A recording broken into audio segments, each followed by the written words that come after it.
From the ABCA, Nashville, Tennessee, Dani Wexelman, Daron, Sutton. This is Perfect Game College Baseball, and we felt like, why not do several weeks of shows from this event? 7,000 coaches here, an event that was started in 1945. It's like a think tank. All levels, by the way. You can be a junior high coach, you can be a Power 5 coach, and on this show, D, we've got a couple of really good Power 5 coaches. I had a chance to talk to UCLA's John Savage, very insightful.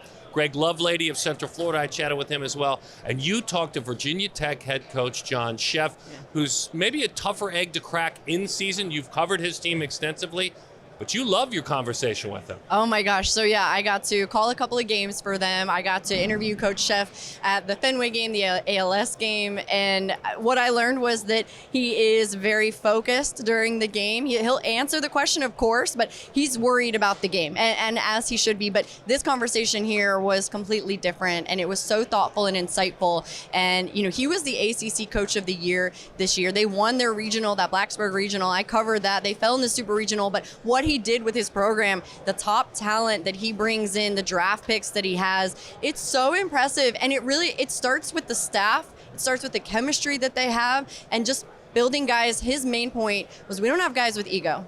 Our guys come in here and they play for each other. There's no egos here at Virginia Tech. And I was just enamored with the way he spoke about his team. He loves his players, and also the growth, again, of the ACC. We talked about that with Chris Pollard, but it's no joke, and it is one of the best conferences in college baseball all around if you watched last year. And so we dove into that a little bit, and then again, the conversation of being able to pay your assistant coaches, pay them. That is a big ticket, important item for all of these coaches. But Coach Szefc is building a powerhouse right now at Virginia Tech. And when you listen to the way he speaks about the game and what his players can do and how they can get better, I mean, I don't know any kid who wouldn't want to go play for Coach Szefc. Yeah, and I love talking. I'm a SoCal guy, so I love UCLA, and I love talking to head coach John Savage. Had an interesting take. We talked about maybe older players because of the pandemic. He has just one player that came through the transfer portal. UCLA is really not open to the portal. They're about player development. They really look at it that way, developing players. He said, I'm not interested as much in 24-year-olds. All UCLA 24-year-olds are playing either in AA or the big leagues. I thought that was a very good line. A little bit tongue-in-cheek, but I get what he's saying. And then on the other side, at Central Florida, Greg Lovelady has a little bit of a different attitude as he builds a mid-major like Dan Hefner has done at Dallas Baptist. Although when you think of Central Florida, their conference is the top 25. It's not really the American. He's done such a great job. He's open to it. As a matter of fact, he's got 2, 3, and 4 hitters in his lineup, all about 23 and 24 years old. This is a great show. We'll get it started with the ever-confident and very talented John Savage of UCLA. This is Perfect Game College Baseball. So he and I, John Savage and I, UCLA head coach, run into one another here in Tennessee when we're very close to one another out west. Yep. What is it you like about an event like this? I mean, there's junior high travel coaches all the way up to coaches at your level talking about baseball with one another. Yep. Do you still find yourself picking things up at an event like this? Oh, I love it. I mean, it's all about baseball. You know, it's all about development. It's all about, like you said, at the early ages, high school age, junior college, D2, D3, D1, running into a lot of faces that you haven't seen in a while, and you sit in on a clinic and you pick things up, and you always got to keep learning, obviously, and you got to keep on building relationships and certainly getting people recruiting wise. I mean, we've recruited players out of here in a weird way through coaches, obviously. So it's a great connection for the world of baseball, and it's just great to have everybody together. This expo is unbelievable with all the different booths. I've seen this grow over 30 years, and the game just keeps on growing, and it's just a really neat thing to see. So most of us have these golden dreams and aspirations when we're in our 20s. I had them. Yep. Maybe touched a few of them. Yep. And found myself lucky. When you were a pitching coach at Reno High School a long time ago, Yep. What did you see your future as when you first started coaching? Well, I think, like you said, everybody's wanted to play. You want to play as long as you possibly can, and then it's the best thing after playing is coaching. And I was fortunate to get the Reno High job 1 year, and then I got offered the grad job at University of Nevada with Gary Powers, and then I was fortunate enough to get with Coach Gillespie at USC in '96. So I think it's just being around the game, building players, helping build programs. Just seeing the progression of young players become better and better as they go on into the real world or the baseball world, or it's just fun being around that sort of group of people that have the passion to get better and the passion to play the game of baseball. So, like I said, I think coaching is the next best thing other than playing, and fortunately for me, after about a very short professional career, I got into coaching, and I've been very lucky to be around some great coaches and great players. So for you too, what I've always loved about when I do get to stop by and see your program is the fact that it kind of feels like professional, although the academics that these guys deal with at UCLA are next level. Yeah. In other words, you bring your players in to develop them. You're a true development program. Kind of expound upon what I see. Well, I think it's all about getting that high school player. I mean, we're in really a hotbed of players. I mean, you can win a national championship from players from literally the state of California. You can win a national championship sometimes from players from Santa Barbara all the way down to San Diego. There's players everywhere down there, and there's players that are young and they develop later. They play a lot in Southern California, so you get a lot of opportunity to see players, and we just love the high school player. We love a 3-year window to build their mental game, to build their physical game, to build their mechanical game, to build their game within a game, and it's just I think it's a fun progression of summer baseball. Maybe a summer in the Northwoods, summer in the West Coast League, summer in the Cape Cod. Just that 3-year window, the impact you can have on that 36-month window it's unlike anything else out there. So we're very loyal to our players. We're very loyal to the process. We understand everybody's clock is a little different. Some guys' clocks are ready to play right away at our level. Some guys' clocks, they don't hit till they're year 2 or year 3. So you got to be patient. That's what development is. You got to see progression. You got to see future. You got to see projection. So it's very important that we see something in the player that we can, dream on a little bit, either physically or some sort of special makeup that we feel that could be a big part of our winning pedigree and part of our winning program. Let me take you into the classroom too as it pertains to developing, and I mean going to UCLA as a student. It's next level. I went to a UC school for 1 year down in Irvine.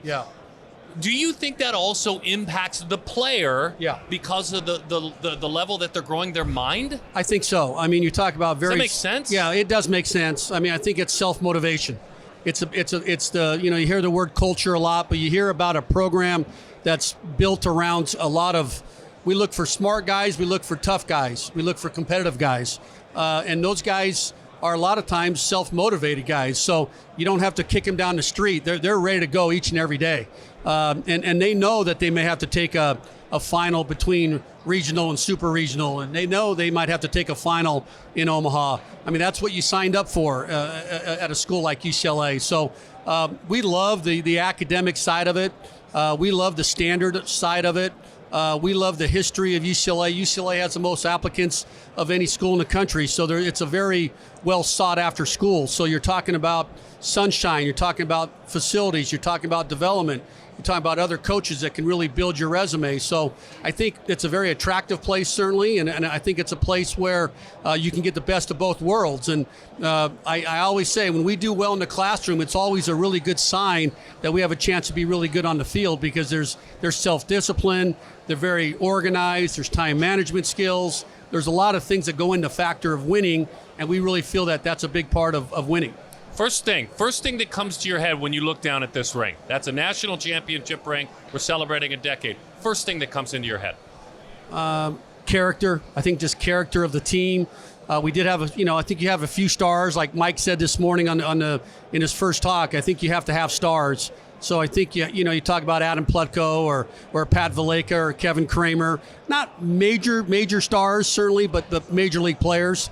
And I think makeup and and attitude and just a willingness to do anything you can to help the team win. We've had some great teams at UCLA.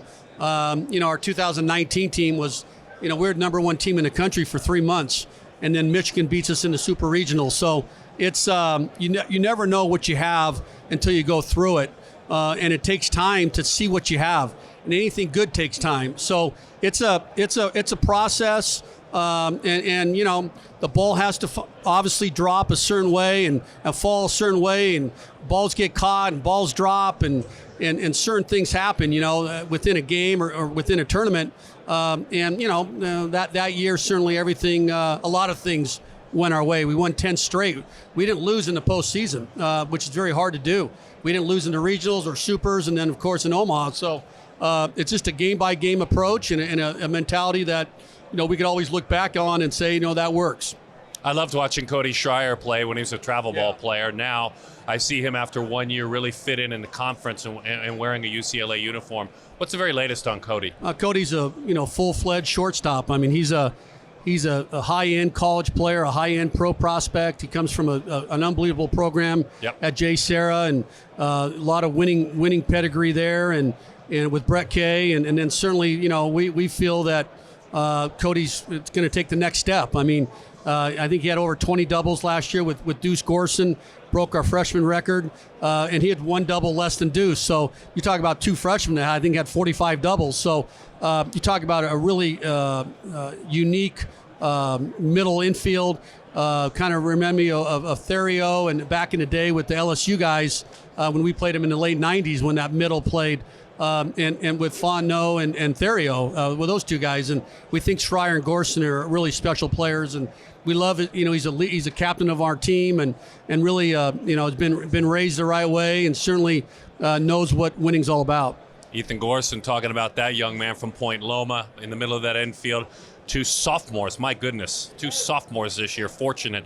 I want to ask you about a unique player because his stats are unique, okay? Yeah. John Vaughns, as I look back, I see an athlete who got a lot of at-bats from you. I mean, he, about half of what your everyday players, hit 192, but got on base at a ridiculous 408 clip.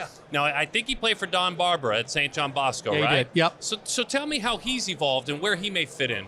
Well, John's a tremendous athlete, and he tries to juggle it, right? Playing football during the fall, and then he comes out on January 9th and he appears. So, he's a very talented guy. He can throw 93, 95 off the mound. He's got a big arm. His future might be on the mound, but right now we need him in the outfield. His at-bats last year were elite, particularly early on. His ability to win 3-2 counts, his ability to get on base. We felt that he was just a little behind in terms of hand-eye and seeing the ball and in terms of contact, but it's a weird stat line. You don't see a guy hit less than 200 and on base over 400. It's just a very unique deal. But we're hoping that he provides power. He provides that athleticism. He had that tremendous catch that everybody saw in Houston last year. He can run through a wall to go get the ball. He's a tremendous outfielder, and he can really throw. So he's a talent. He's a prospect. I think playing 2 sports. We love that at UCLA. Chip Kelly's been great with us on that end.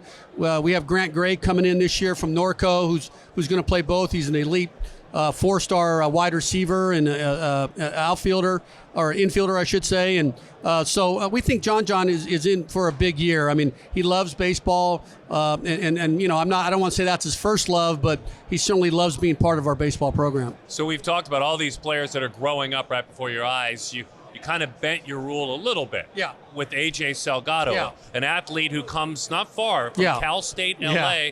How did he find you? How did this unique portal guy work out for you? Well, it's very unique. Vince Barron-Healy, who coached at UCLA for a long time, is the head coach at Cal State, L.A., and he came to me in the middle of the summer and said, hey, I got a guy that I think can really help you. He's going to hop on the portal.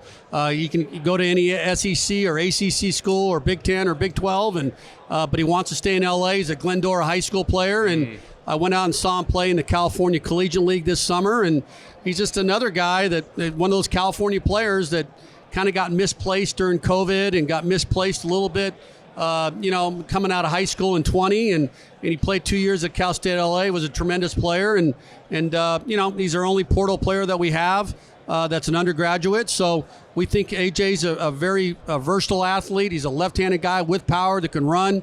You look back at his stats at Cal State LA, high walks, low strikeouts, stolen bases, doubles. He can play first. He can play the outfield. So we like AJ. We think he's going to be a real nice addition to this lineup. Thank you for your time. I love catching up with your program. I always wanted to wear a UCLA uniform. This is a close second for me. Thank you. Thanks, Daron. Appreciate it. We are in Nashville, Tennessee at ABCA, and college coaches from all around the country, high school coaches here, and we're at Perfect Game Spot at the Convention Center. I'm with Virginia Tech head coach John Szefc. Coach, I'm so excited to see you here. I had a chance to cover your team a lot last year. It was good. You were the 2022 ACC Coach of the Year. Your team had a really great ride. Stopped a little short maybe of what you guys were hoping for, but I enjoyed watching your team. I thought the chemistry, the talent was really impressive. When you look back to last year, what stands out to you?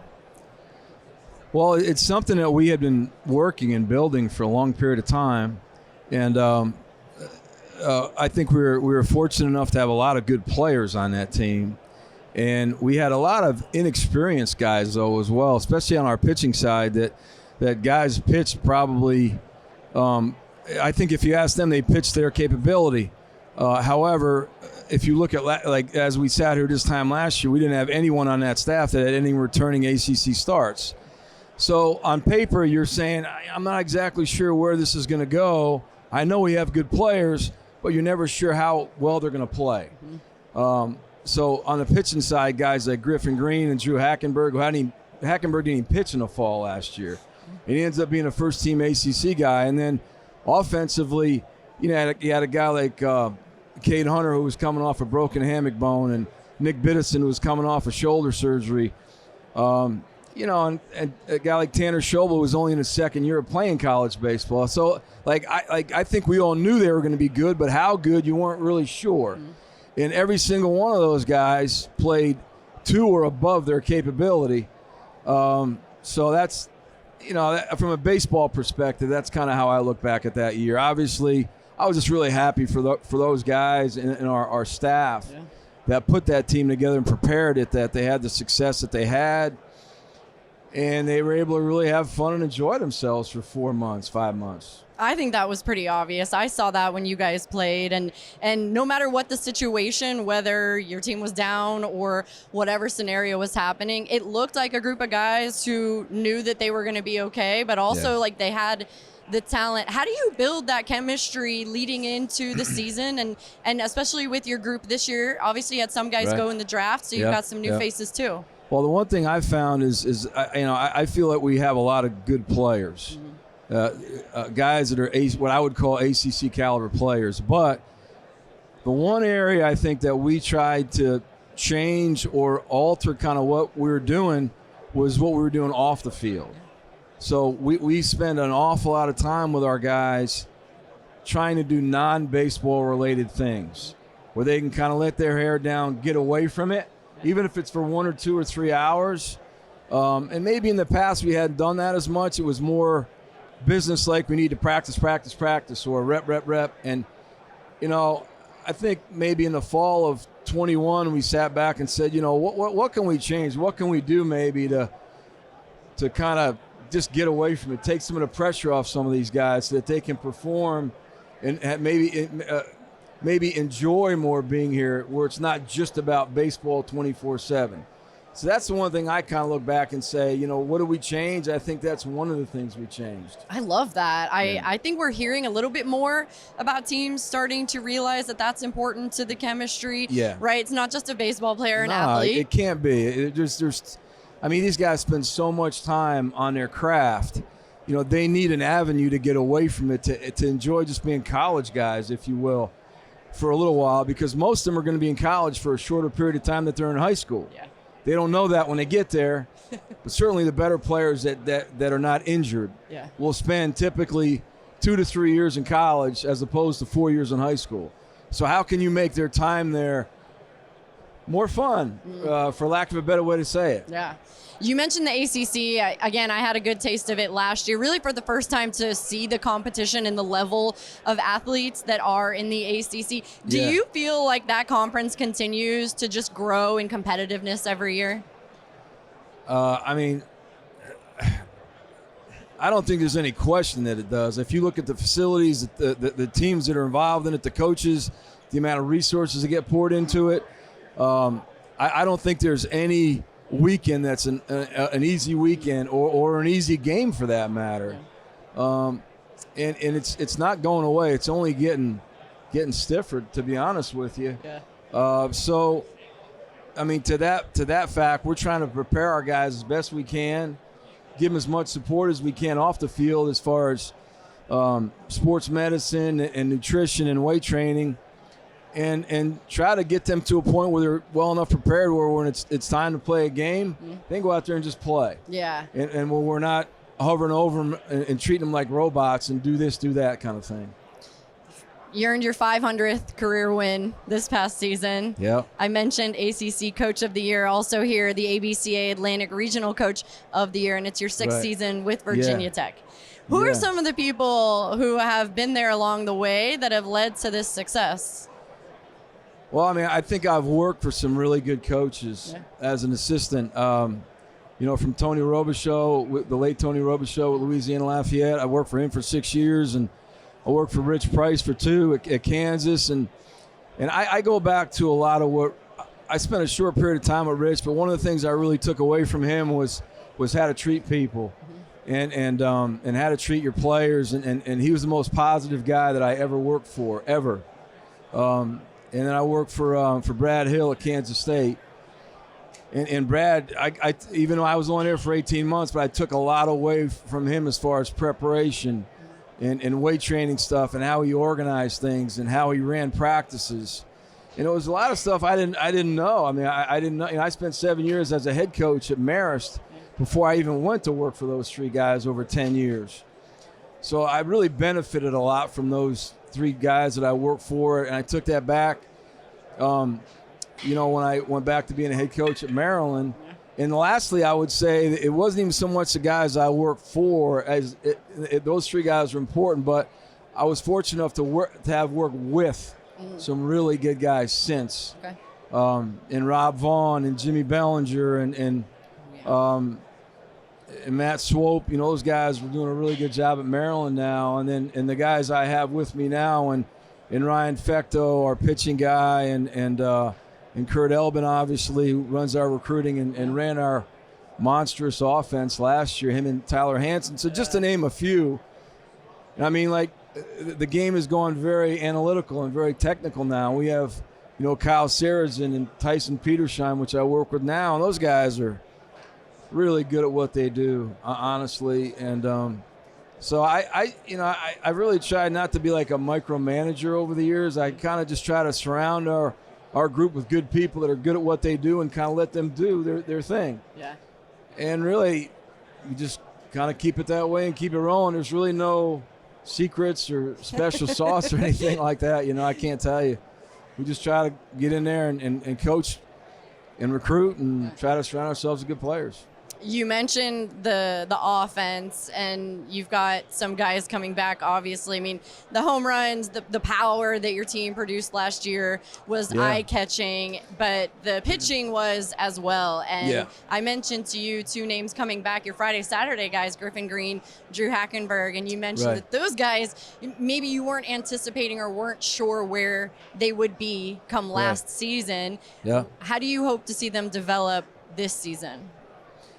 Well, I think, you know, those guys have a lot of experience under their belt, obviously, from last year and really in Griffin's first year in 21. So I'm not really worried about those guys. As long as they're healthy, they'll be fine. I mean, they have so much tread on their tires, and they've pitched in a lot of tight situations that as long as they're healthy, they'll be better this year because they'll add to their repertoire of pitches. Both guys will, I know. And I know that, you know, Ryan Fecto and Kyle Sarrazin have already tried to help them do so. But I also think that the other pitchers on our staff will benefit from being around them Because if I'm a young guy or a new guy on our staff, like I want to be around Green and Hackenberg. I want to see what makes them so successful. Yeah. I'm just going to follow them around like a dog for like a month. Yeah. And ask them questions and take notes and take them out to lunch and whatever I got to do, because like I know I'm getting coached well by our pitching people on our coaching staff, but being around good players and experienced players is going to make you that much better. And I think those two guys, in addition to other guys on our staff, will do just that. Is that something that happens in your program? Guys are kind of taking other guys under their wings and saying, hey, I got you. Let me show you the ropes here. I think so. I think it's something we talk about a lot as a staff, but ultimately the players have got to do that, and they have to be comfortable doing that. So I think we try to coach everything, so to speak. It's like a thing we've talked about. You know, you have to coach everything as far as how you're going to take the young guys under their belt, or how you're going to put the uniform on, or how you're going to give an interview, so to speak. You know what I mean? So guys are prepared for everything that they're going to run into. Yeah. Because it's not just about how you throw your slider or your changeup. There's a lot that goes into it. And if you're going to play for a long time after the college game, if you're going to play for a living, you got to be prepared and doing a lot of things, because they're going to have to take young guys at the pro level under their wing too, if they're doing their job the right way. Season's just around the corner, but you had fall ball. You learned a little bit about your team. Yeah. What'd you learn? Well, I think we learned a lot about the new guys that have come in, you know, because so how are you going to replace a guy like Tanner Schobel or Gavin Cross or Nick Biddison or Hunter or Fearoved, some of those guys that we lost. So we learned a little bit about some of the new players coming in and how they'll fit. And we've learned, I think, a lot about some of the returning guys and how they're different in a good way from last year, how that experience, you know, helped a guy like Hurley, for instance, playing with Team USA this summer. A guy like DeMartini, who spent all summer in the Cape in Brewster, you know, how he's different now in a good way. Yeah. Christian Martin had over 400 in the Valley League with Charlottesville. I mean, like, you know what I'm saying? So like, I think you can learn a lot in the fall, because nobody comes back the same. They usually come back better or maybe worse. Yeah. And you're hoping that they come back better. Yeah, I hope they come back better. Always. And you hope that too, because we talked about the schedule that you've set up for your team this season and why you set it up the way that you do. Can you share a little bit about that thought process? Well, you're trying to set up where you're playing challenging opponents. And for me, you're really also trying to get out of Blacksburg, like get on the road where you're going to put guys on a bus and put them in a hotel where they're going to be uncomfortable, where they have to be in a good place as the visiting team, not where you're just sitting in a nice ballpark in what I would say, call it kind of comfort zone city in our place, where people are coming to you where you're the home team, where you're sleeping in your own bed. So you try to get them away a little bit. And we did that in the fall. We went on the road to play Liberty over in Lynchburg to play Scott and his people, and they're really good. And you just have to get guys away so that they're prepared for when the monsters of the ACC come to get them, or when you got to go down there. Like last year we played Georgia Tech. In week 4, it was the first road trip we took. Yeah. And don't get me wrong, Dani and his staff do a really good, and they were very, very good. Yeah. But that was our first time away from home, and I didn't want that to be the case. Yeah. In the future, we'll open up at the College of Charleston this year, and they're good. They're really good. But it'll get us away from being at home from our comfortable spot, so to speak. But when you are at home, you have some exciting improvements, some things that are being added, new facilities. Share a little bit about those. Yeah. Well, we're lucky, you know, our administration with Whit Babcock and John Boleyn, those guys put the facility together that we have, and it's north of a $21 million facility, and it's good as it is. And the Weaver Center, which is just off our left field foul pole, it's a 2-story building. We have cages up there on the top. We have a clubhouse and a team room with all our video stuff on the bottom. But what we're adding in the next week or so is going to be this pitching building that'll go beyond our left field fence. Wow. We've been working on this for a while. Okay. But it won't just benefit our pitchers. It'll take the pitchers out of Weaver so we can kind of create our like what I would call a bit of an offensive technology center in Weaver to go with a pitching technology center, pitching lab in the new center, which will be on our left field fence. So, like, our offense, our pitching will have, like, their own separate buildings to work out of. So it's good, but it's, our conference is that way. A lot of people have that. Yeah. So we've been working on that for a while. We spend our money on our development things. We don't spend it on the stadium part of it. We spend it on what's going to make the players better, what the players are going to use every day, and we'll continue to do it. I'm excited to see your team this year, Coach. I appreciate your time. Thanks for having me. I appreciate it. I love looking on social media when I follow college baseball and hashtag built by UCF, because you guys are builders. You guys are at that mid-major level, but you want to play to the top 25. That's the conference you want to play in. Greg Lovelady spends time here at ABCA. Thanks for hanging out with us. I appreciate it. I'm glad. Appreciate you having me. Excited to be here. So it's always an exciting time of the year, I think. You get to see a lot of people you don't get to see very often and catch up with old friends, but you also know that the season's right around the corner, and so it's an exciting time of the year. Yeah, so it ticks in the back of your mind while you come to this great convention. Have you found an event like this year after year beneficial for you as a coach? Yeah, I think obviously early on in your career, you're really learning and trying to network, but also just trying to get ideas. And I think, we're all trying to be lifelong learners, so you're always trying to pick up something while you're here, and whether that's looking at something in the trade show or obviously learning something from a colleague. There's just so much information out there right now that you can really get a deep dive into some things that maybe you're researching, and then also have some conversations with people that try to understand some of the stuff that has changed and really a new age of whether it's movement and things like that we're really trying to get a grasp of. So it's a great opportunity, like I said, just to learn, but all at the same time to catch up with people that you see once a year or you haven't seen in a few years. A couple of weeks ago, Coach Hefner at Dallas Baptist said something I thought was interesting. I asked him about the Valley. Tell me about your conference and some teams, and he didn't shy away from telling me, you play in a great conference too, the American, but his answer, I thought, fits your program too, and I mentioned it when we started. He said, I'll tell you about the Valley, but in our mind, our conference is top 25. That's the conference we want to play in, and they don't get offended when you call them a mid-major for sure. Right. But you guys are in that same boat. You're always playing at that level. You want to be at the top of the American, but really the conference you want to play in is in the top 25, correct? Right, no doubt. And I think that, I think probably same thing with Dan. I think that our conference, we just don't get the respect maybe that we necessarily deserve. And obviously ECU has kind of been the leader of our conference the last few years, but we've had teams in and out of the top 25 all year long. We feel like we're putting out draft prospects, and there's no easy games. There's no teams that you feel like are easy wins. Everything's a grind, and you just feel like the conference is difficult. And obviously this is our last year going into the Big 12, and so it's going to get even tougher, but we don't feel like it's going to be an absolute huge jump to go to the Big 12, because we feel like the American has prepared us. And so every year it's just, we feel like when we put out the preseason coaches, what we vote for, 1 through 8, it could be flipped 8 through 1 at the end of the year, because you just don't really know. And because there's so many good teams that, we had 2 years ago, I think 6 teams were within a game and a half of each other. And I think that's the kind of competition that we have. And it really makes our guys better, prepares them for the next level. And, but there's a lot of sleepless nights when you know that every game's going to be a tough one. Yeah, conference is amazing. You talk about ECU, and Houston's good. Cincinnati's a good program. Tulane, and I'm leaving some out. For you, sleepless nights, usually it's the holidays where you catch up with sleep, but you weren't able to do that. It's a huge compliment to your program when you send someone off to the pro ranks. Describe what happened with your program and the changes. Yeah, obviously Nick Oddie got the pitching coordinator job for the Red Sox, which was obviously a good move for him and his career and his family, and really happy for him.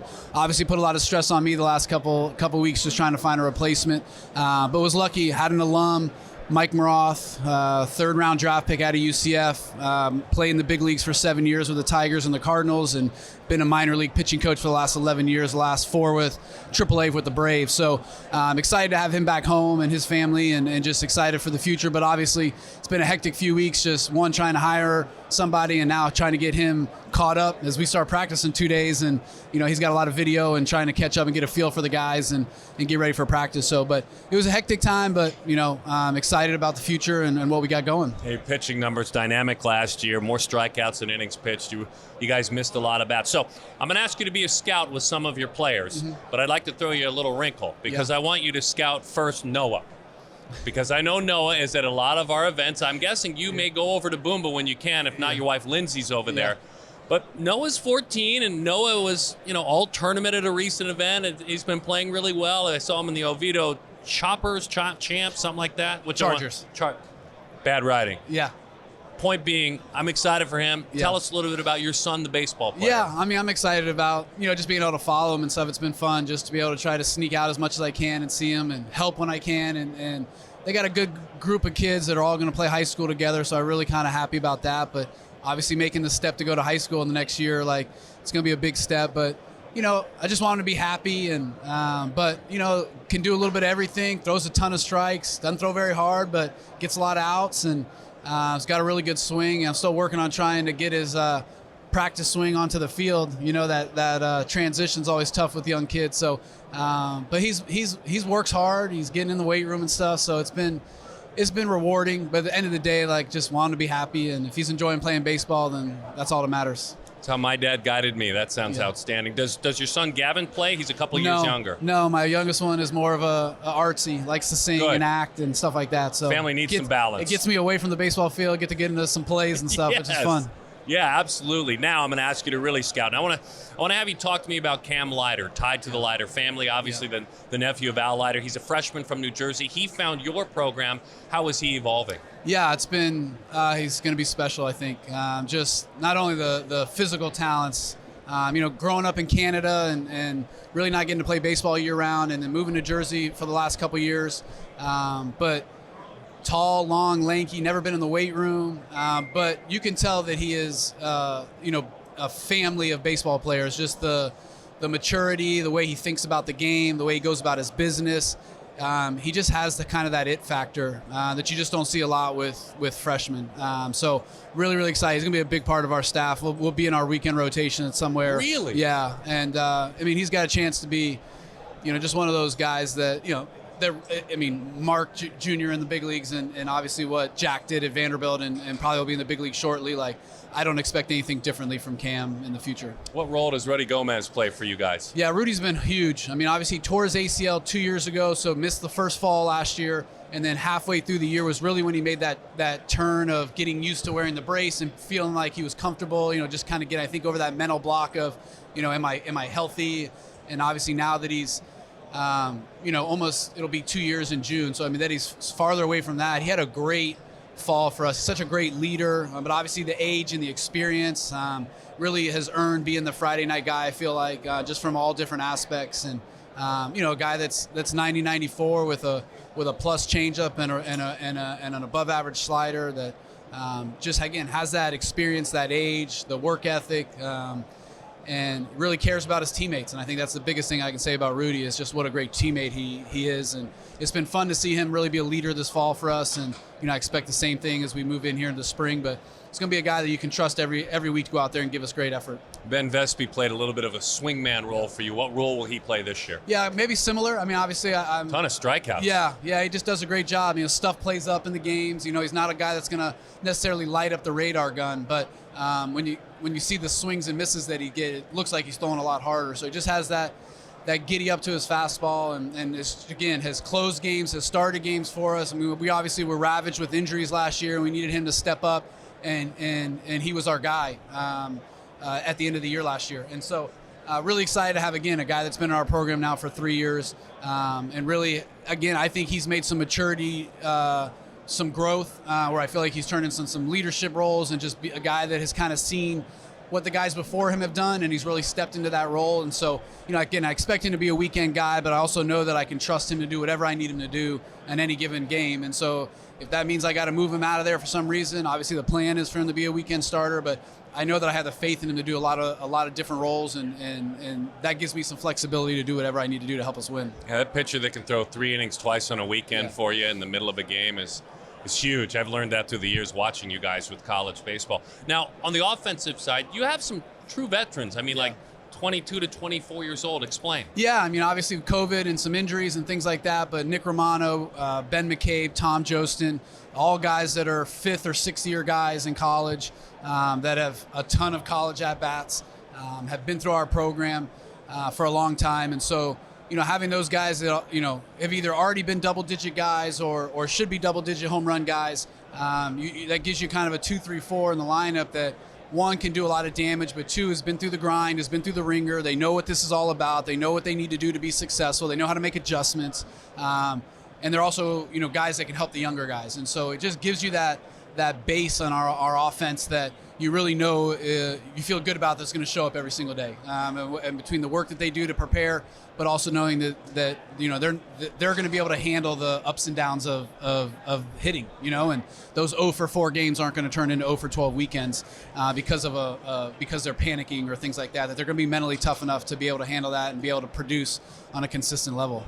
We pronounced Drew's last name Farrow? Farrow. So yeah. Drew Farrow, I can recall seeing him run like a 6'4", 60 at a PG event. I always saw him hit when I saw him at PG events. Has he been able, as a freshman, impact your program a little bit? He's got the tools to be, we compare him to Alex Freeland a lot because they're both switch hitting shortstops, right? So Alex was with us, and he is, in terms of tools, ahead of Alex was as a freshman. Alex's baseball IQ was so high, and Drew's a football player, so he played high school football big time. There was, up until probably his senior year, there was thoughts that he might play both in college, and so super athlete, but also doesn't have the bats and the compared to Alex, that Alex was playing baseball 12 months a year, where Drew has not grown up doing that. He's been playing football from July to November or July to December.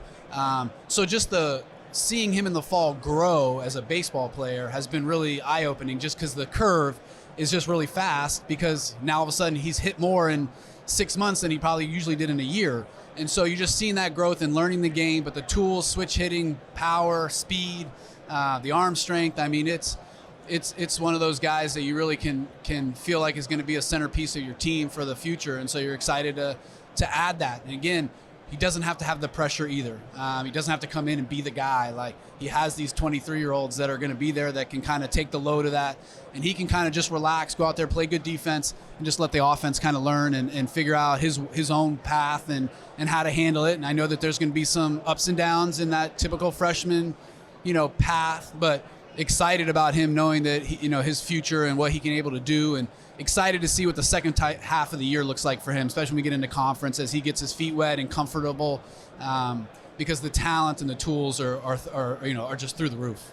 Greg, that's golden if you think about it, right? You have two cornerstone type players that are freshmen, and I'm probably leaving some out, so I apologize for the others, but those two that we've talked about that have mentors. Yeah. And it doesn't have to be you. You can be, but that's kind of big league stuff. That's professional baseball stuff. And I think when you want to build a program, and in the 7 years that we've been here, obviously COVID has hit us, but I mean, that's what the goal is one, you want the kids to be able to coach themselves individually, but at the same time, you want there to be the breakdown of classes to be able to move guys in and out, where you're not putting too much pressure on the young guys, but they're also learning from guys that have been in the program and have been successful. And I think that we're at that point now where we're really seeing the fruits of that labor. And obviously Ted Tom, my recruiting coordinator, did a great job. Nick, like we talked about, just left, but just did a great job of really putting together this really quality kids and talented kids. And you're just starting to see that, where you hope now that you just continue to build on top of this, and you kind of have that thing where those older guys are teaching the younger guys what the culture needs to be like and what the expectations are and how to handle it.